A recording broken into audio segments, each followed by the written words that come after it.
Audio Jungle.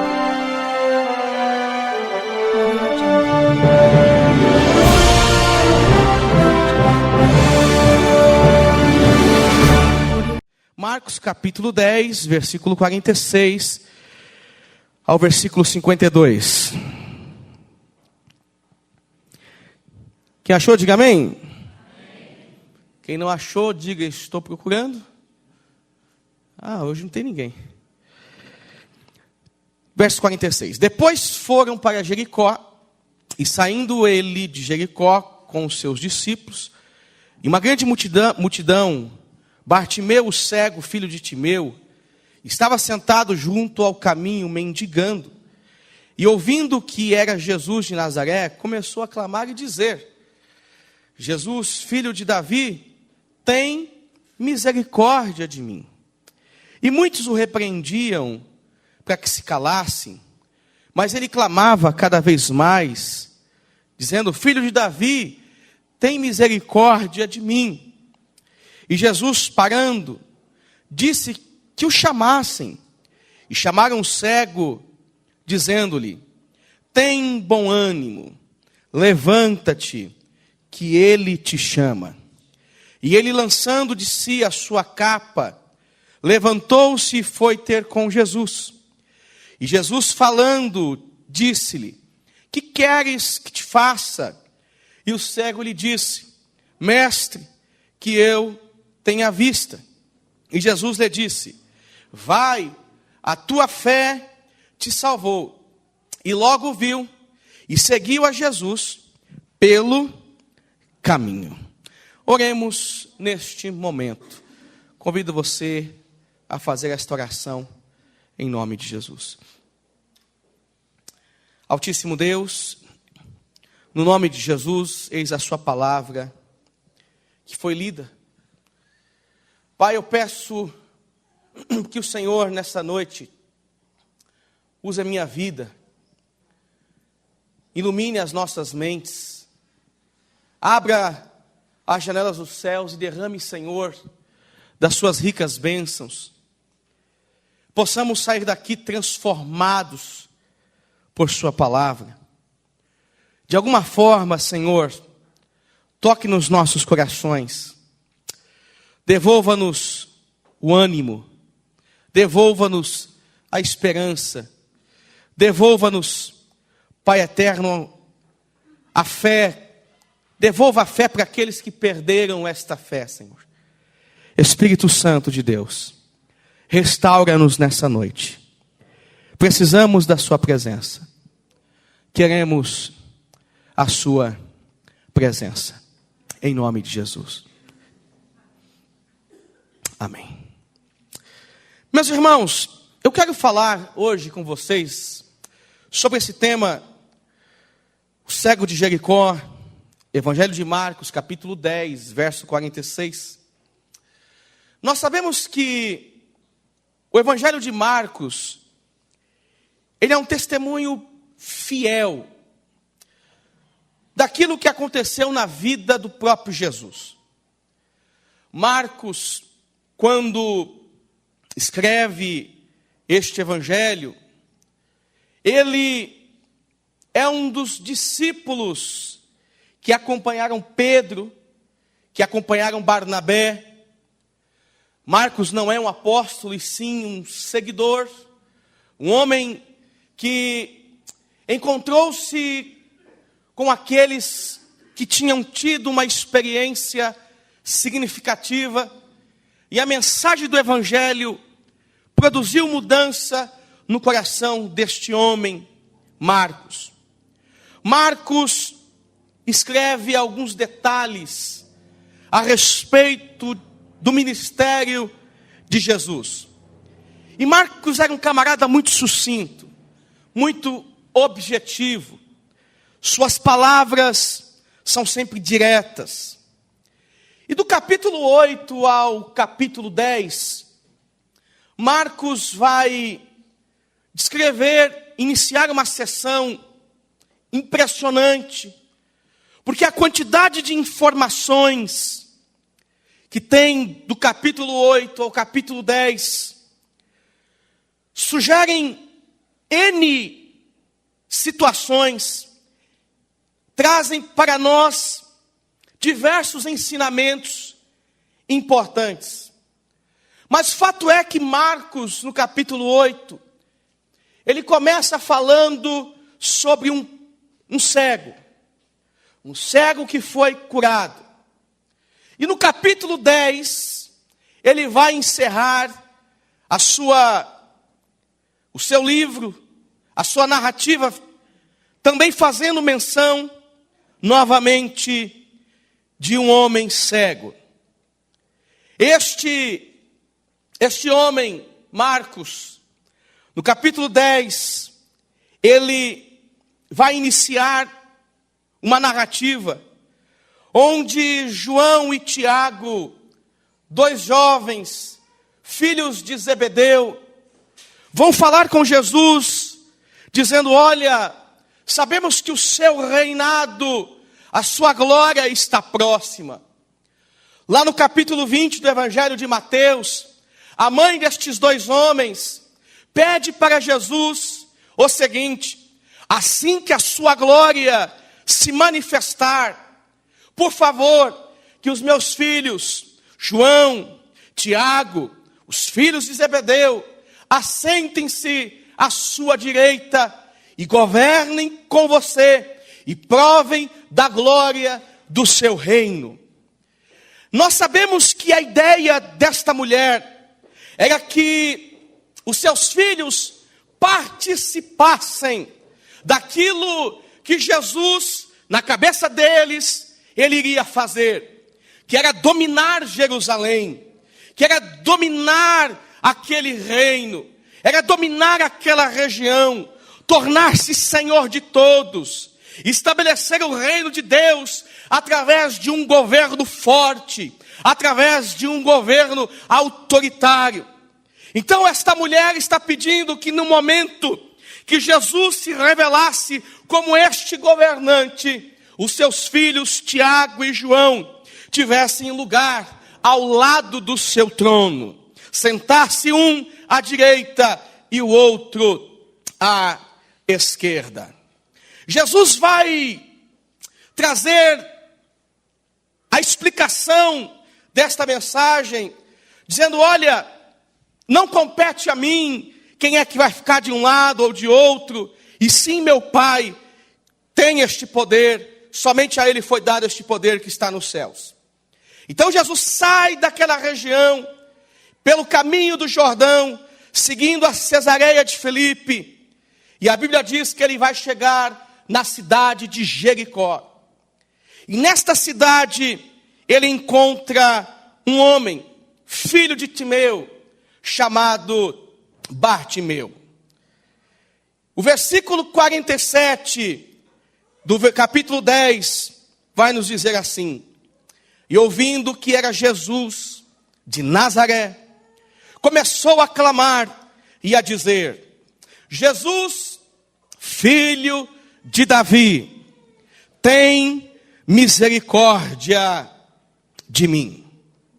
É interessante que este homem, o Bartimeu, este cego, não hesitou em gritar, quando ficou sabendo que aquele alvoroço que se instalava na cidade de Jericó, tratava-se da passagem de Jesus por aquela região. Aquele alvoroço, aquele barulho, fez com que este homem despertasse para a realidade de que Jesus, o Filho de Deus, o Filho de Davi, estava passando naquele lugar. E quando ele sabe desta situação, ele sabe quem era que estava ali, ele começa a gritar dizendo: tem misericórdia de mim. A presença de Jesus provocou no coração deste homem um desejo pela misericórdia, pela ação, pela manifestação da graça de Deus em sua vida. Meu irmão, eu afirmo hoje aqui nessa noite, segundo o que escreveu Mateus capítulo 18, versículo 20. Onde estiver 2 ou 3 em meu nome, ali eu estarei. Nós estamos aqui reunidos em nome de Jesus para glorificá-lo em tudo, e todos nós aqui fazemos isso. Por essa razão, eu afirmo, Jesus está no meio de nós. Ele está no meio da sua igreja. Ele está no meio do seu povo. Ele está conosco. Ele está com você. Ele está atento à sua oração. Ele está atento a este culto. Ele está aqui nessa noite. Bartimeu, sabendo dessa presença, Bartimeu, sabendo desta presença, ele grita: filho de Davi, tem misericórdia de mim. A necessidade daquele homem fazia com que, de alguma forma, ele não perdesse a mais importante oportunidade da sua vida. Aquele homem, de alguma forma, entendeu que ele não poderia desperdiçar aquele momento. Talvez você entrou nessa noite, aqui nesta igreja, com muitos problemas, com muitas dificuldades, vivendo diferentes adversidades em sua vida, problemas graves, problemas que você precisa da ajuda do Senhor. Aqui eu entendo, meu irmão, por favor, não desperdice a oportunidade que você tem nessa noite em dizer: Jesus, filho de Davi, tem misericórdia de mim, tem misericórdia da minha casa, tem misericórdia da minha vida, tem misericórdia da minha família.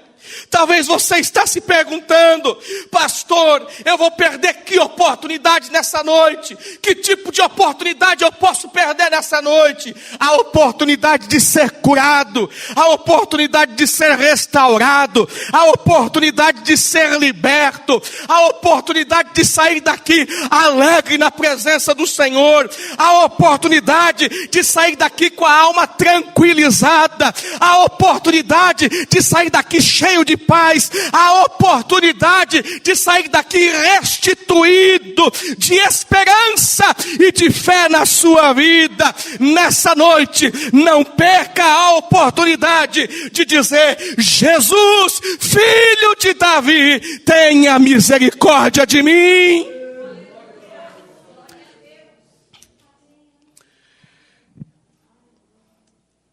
Essa mensagem é direta para o teu coração.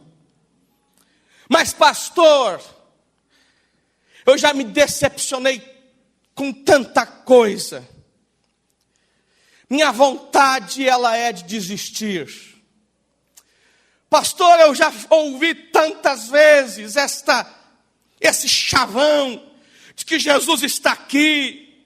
Esse chavão de que o Senhor está no meio do seu povo. Eu já entrei tantas vezes na igreja. Eu quero desistir. John Newton disse o seguinte: há muitas coisas que o mundo chama de decepção, mas não existe tal palavra no dicionário da fé. O que para os outros são decepções, para os crentes são indicações do caminho de Deus.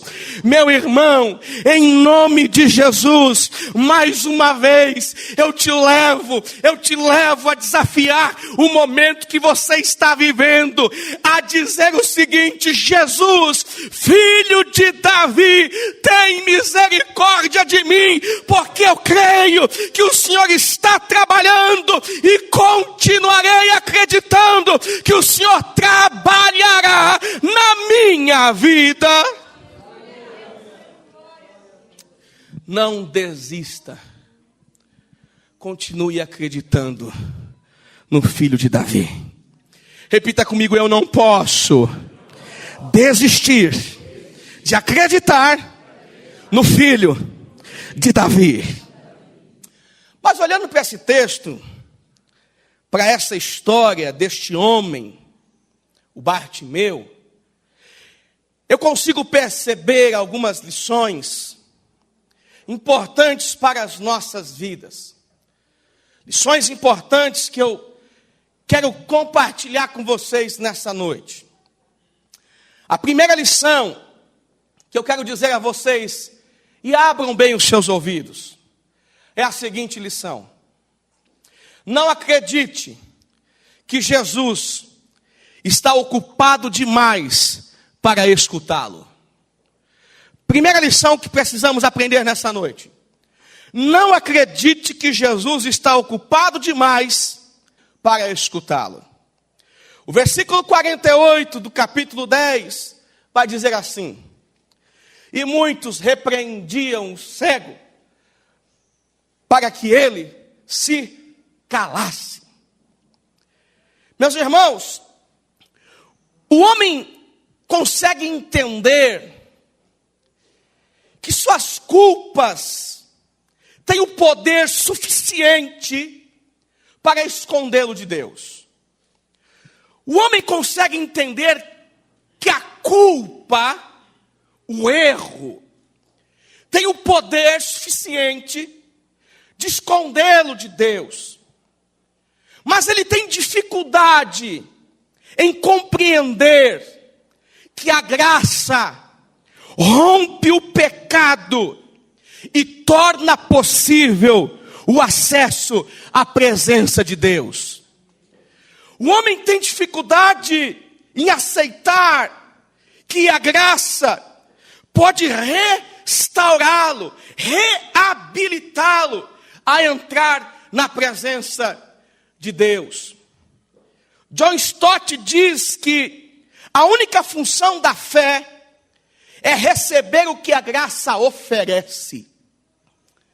Se nós nos aproximamos de Deus com fé, entenda isso, Ele jamais deixará de te ouvir.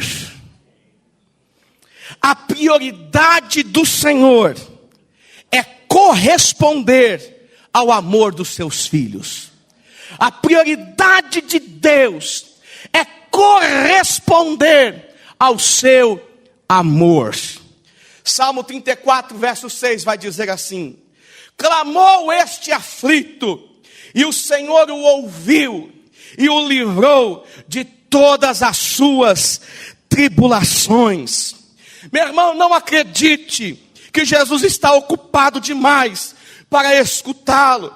Pastor, eu penso que Ele não me ouve por causa das multidões dos meus pecados. Eu penso que Ele não me ouve por causa das multidões dos meus erros. Ele está ocupado em ajudar aquele que vive em santidade. Ele está ocupado em fortalecer aquele que tem se esforçado. Meu irmão, deixa eu afirmar algo para você. Se o teu coração está contrito, se a tua alma está contrita, se você está aberto para Deus, entenda uma coisa: Ele não te rejeita, Ele não recusa a tua oração, Ele te ouve, Ele te escuta, meu irmão. Mas pastor, eu sou pequeno demais, os meus problemas perto dos problemas do meu irmão são insignificantes, Deus não se importa comigo. Salmo 86, verso 5: ó Senhor, Tu és bom e perdoador, e tem muito amor para todos os que oram a Ti. Meu irmão, busque ao Senhor, Ele não está ocupado não, Ele está te ouvindo. Ele tem prazer em inclinar os seus ouvidos para ouvir a sua oração, ao seu clamor, meu irmão. Mas pastor, o senhor está ocupado demais. Ele está tão ocupado ao ponto de não conseguir me ouvir. As pessoas estão dizendo isso. As situações estão dizendo isso. Cala-te. Para que você clama? Para que você perde o seu tempo em dobrar os joelhos, entrar numa igreja evangélica e orar? Para!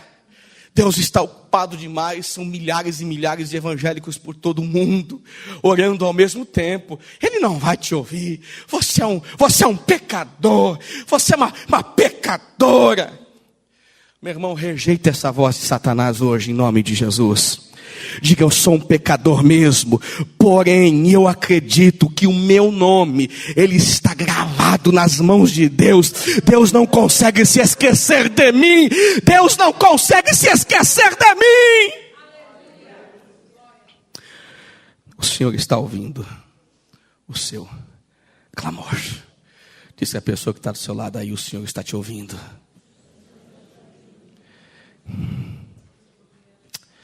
O Senhor está te ouvindo. O Senhor está te ouvindo. O Senhor está te ouvindo. O Senhor está te ouvindo. O Senhor está te ouvindo. Segunda lição que eu percebo nesse texto.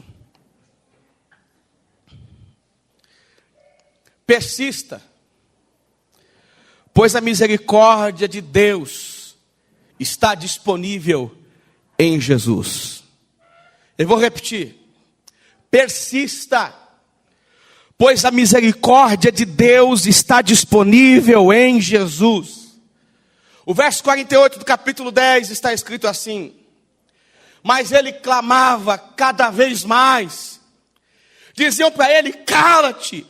Mas ele clamava cada vez mais, dizendo, filho de Davi, tem misericórdia de mim. Talvez, meu irmão, a vida tenha te feito uma pessoa pouco otimista quanto ao seu futuro. Talvez a vida tenha te dito para você parar de tentar. Para este homem, o Bartimeu, ele tinha uma oportunidade. E cada vez mais ele clamava dizendo, tem misericórdia, filho de Davi. Tem misericórdia, filho de Davi. Tem misericórdia, filho de Davi. Isso é persistência. Isso é continuidade. É insistência. Esse homem entendeu que a misericórdia de Deus estava disponível em Jesus. Entenda isso, por favor. A misericórdia de Deus, ela está disponível em Jesus Cristo nessa noite. Pastor, eu tenho que insistir. Sim, você tem que insistir. Insista como um rio.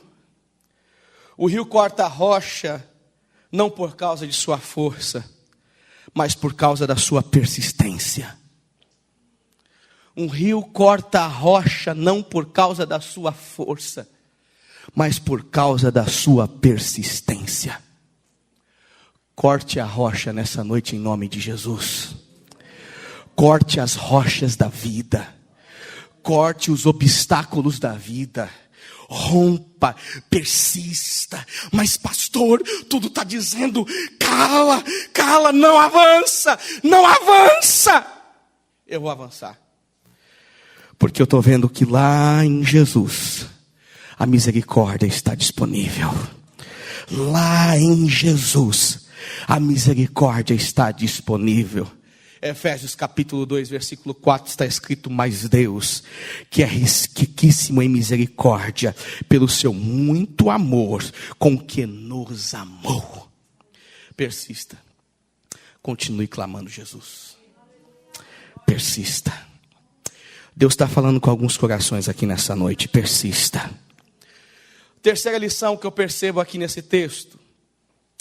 Jesus escuta a todos e se aproxima de todos. Verso 49. E Jesus parando, disse que o chamassem. E chamaram um cego, dizendo-lhe, tem bom ânimo. Tem bom ânimo.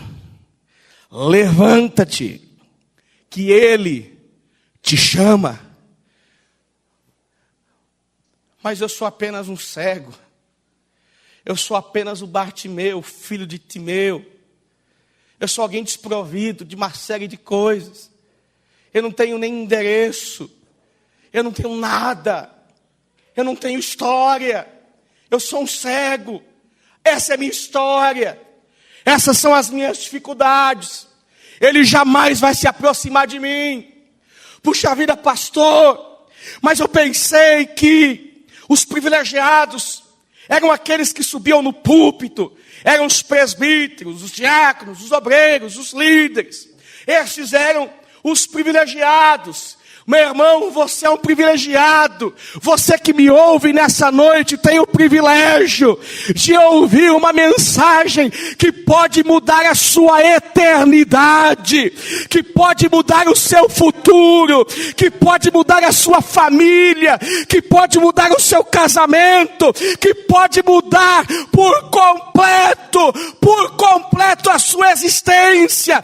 Esta mensagem pode te abrir as portas para você fazer parte de um novo reino, e este reino chama-se Reino de Deus em Jesus Cristo, nosso Senhor. Jesus escuta a todos, se aproxima de todos, Jesus está perto de todos. Mas pastor, eu sou pequeno demais. O apóstolo Paulo diz no livro de Romanos, capítulo 2, versículo 11, que Deus não faz acepção de pessoas. Não tem loirinho, não tem gordinho, não tem magrinho, não tem altinho, não tem baixinho, não tem bonitinho, não tem feinho. Deus ama a todos, até você, Wagner. Todas as pessoas, até você, Wagner. Todas as pessoas. E veja que, quando Bartimeu, ele ouve o recado que foram dar para ele, porque foi um recado.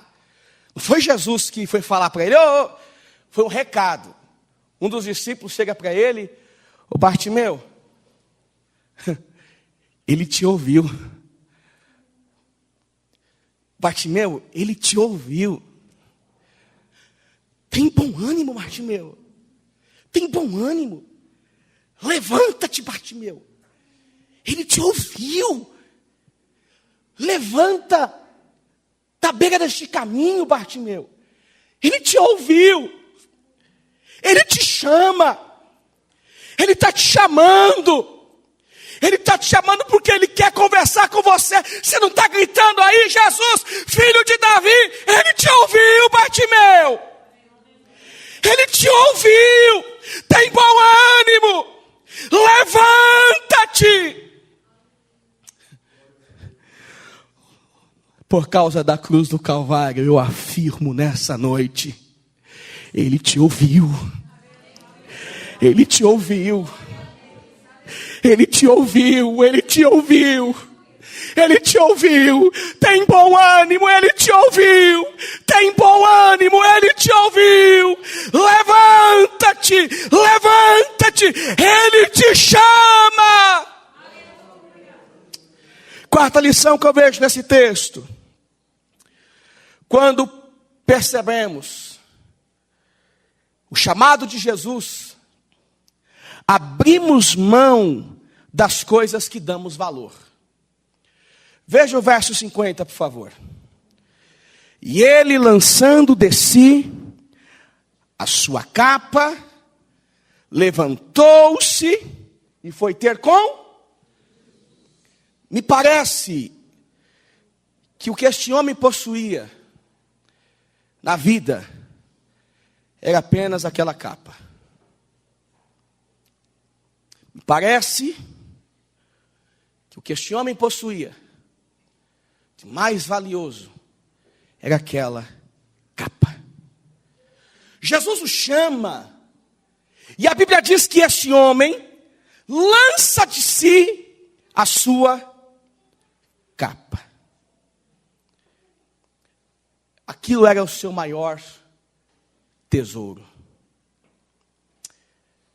Jesus te chamou quando você levantou a mão e se dispôs a fazer parte do cristianismo. A pergunta que eu te faço nessa noite é: quando Ele te chamou, você jogou fora os tesouros que prejudicavam o seu coração? É interessante que a Bíblia diz que onde está o nosso coração, ali está o nosso tesouro. O seu coração está alinhado às coisas que são do céu ou às coisas que são dessa vida?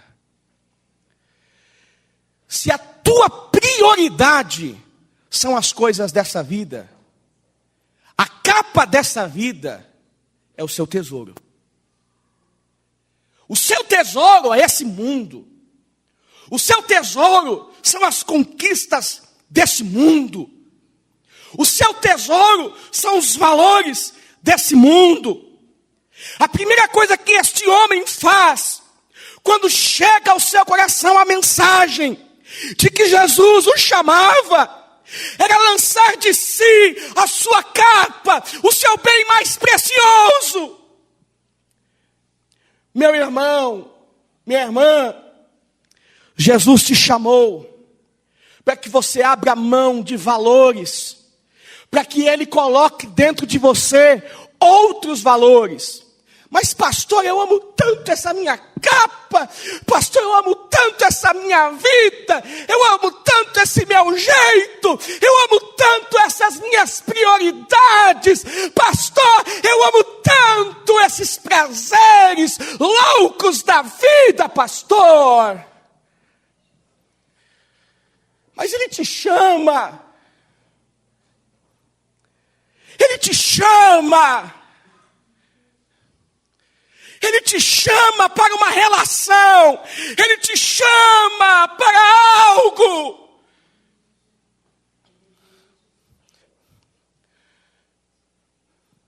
Pastor, se Deus quiser, Ele me aceite desse jeito. Ele te aceita desse jeito, mas Ele não quer que você continue desse jeito. Isso não é bom para você, isso não é bom para a sua família, isso não é bom para a sua casa, isso não é bom para o seu casamento.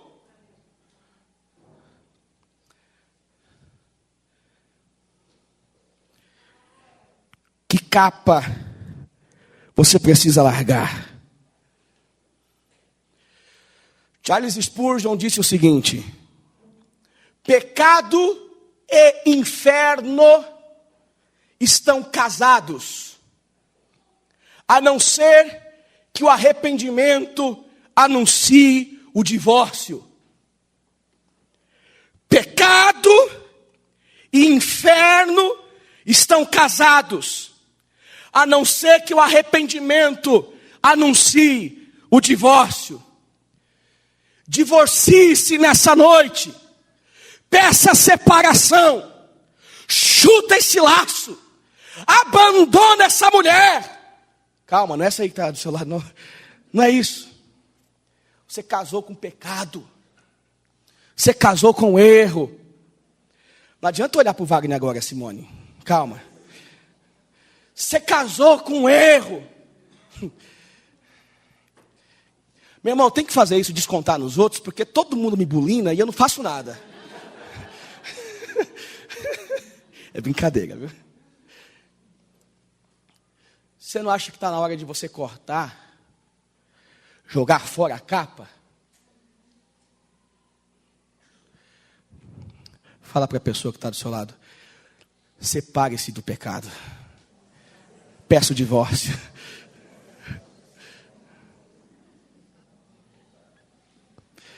Peça o divórcio.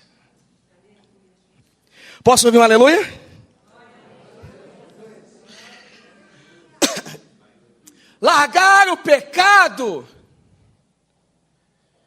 largar a capa, largar o passado,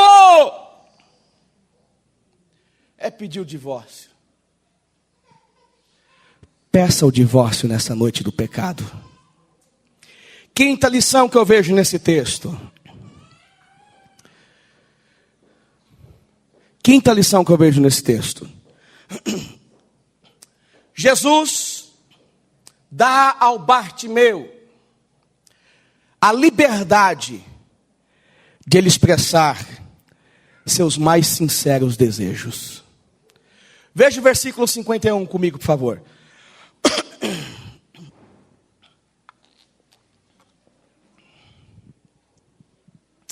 E Jesus falando, disse: que queres que eu te faça? E o cego lhe disse: mestre, que eu tenha vista. O que se passa no teu coração?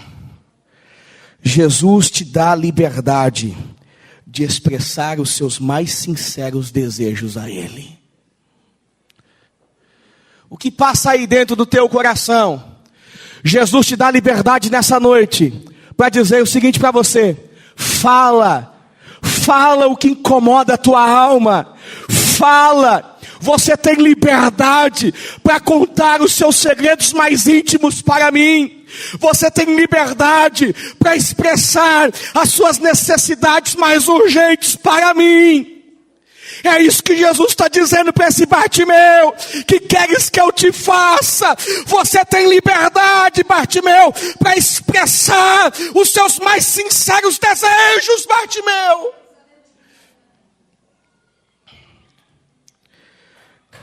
O que passa no seu coração? O apóstolo Paulo vai dizer em Filipenses 4, versículo 6. Não estejais inquietos por coisa alguma. Antes as vossas petições sejam em tudo conhecidas diante de Deus, pela oração e súplica, com ação de graça. O que queres que eu te faça? Jesus te pergunta nessa noite. Eu te dou a liberdade para você se expressar. E eu te pergunto: o que queres que eu te faça? Qual é o teu desejo, meu filho? O que está no teu coração, minha filha? Qual é a tua necessidade, minha filha? Qual é a tua necessidade, meu filho? O que te angustia, meu filho? O que te angustia, minha filha? Sexta lição que eu quero dizer a vocês nessa noite, e aqui vou encerrar. Este homem sabia o que queria e sabia o que fazer quando conseguisse o que queria. Eu vou repetir nessa noite. Este homem sabia o que queria e sabia o que fazer quando conseguisse o que queria. Veja o versículo 52, por favor. E Jesus lhe disse: vai, a tua fé te salvou. E logo ele viu. E o texto vai dizer: e seguiu a Jesus pelo caminho. Esse homem sabia o que queria, e este homem sabia o que fazer quando conseguisse o que queria. Lá no versículo 46 do capítulo 10, nós iniciamos o texto dizendo assim: depois foram para Jericó, e saindo ele de Jericó com seus discípulos e uma grande multidão, Bartimeu, o cego filho de Timeu, estava sentado junto ao caminho, mendigando. Perceba que o texto inicia com este homem junto ao caminho. Quando ele começa a clamar, quando ele começa a dizer: Jesus, filho de Davi, no seu coração ele está dizendo: eu sei o que vai acontecer comigo se Jesus me curar, se Jesus me ouvir, se ele der ouvidos para o meu clamor, para a minha oração. Eu não vou dar as costas para ele, não. Eu não vou fazer como muitos fazem. Eu vou acompanhá-lo pelo caminho. Eu estarei com ele. Eu vou avançar com ele. Eu não vou deixá-lo. O milagre aqui não significa uma porta de escape para amanhã ou depois. Eu não queria saber mais de relacionamento com esse Jesus. Eu vou andar com ele. É pelo caminho. Eu vou me tornar uma testemunha. Eu vou me tornar um discípulo. Eu vou ser um seguidor. Eu sei o que eu quero, e quando conseguir também eu sei como vou me comportar. Deus conhece exatamente o teu coração. Deus sabe exatamente do teu coração. Pastor, quer dizer que quando eu peço alguma coisa para Deus, Deus sabe exatamente o que se passa? Sim. Até porque Ele é Deus, né? Até porque Ele é Deus. E sendo Deus, Ele sabe de todas as coisas. 10 homens, preciso de cura, estamos leprosos. Um homem volta para dizer obrigado. Obrigado, Senhor, estou aqui para testemunhar. Estou aqui para te seguir. Estou aqui para continuar no caminho.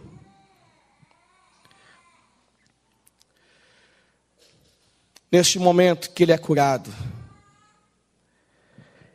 ele se predispõe a seguir Jesus pelo caminho. Eu afirmo que Deus quer fazer grandes milagres na sua vida. Mas antes, Ele quer que você se comporte como este Bartimeu. Entenda quem Jesus é. E tenha a predisposição em continuar pelo caminho. Não deixar o caminho. Logo viu e seguiu a Jesus por onde ele andava. O Bartimeu não era alguém somente curado. Ele agora era um discípulo. O clamor desse homem não só resolveu o seu problema físico, mas abriu portas para que ele andasse com Jesus pelo caminho. Este homem sabia o que queria e sabia o que fazer quando conseguisse o que queria. Queira um milagre, deseje um milagre, anseie milagre na sua vida. Você precisa do milagre sim na sua vida. Mas permaneça com o dono do milagre depois que ele acontecer na sua vida. Não abandone o dono do milagre. Jesus, filho de Davi, tem misericórdia de mim. Jesus, filho de Davi, tem misericórdia de mim. Gostaria que por um instante você fechasse os seus olhos.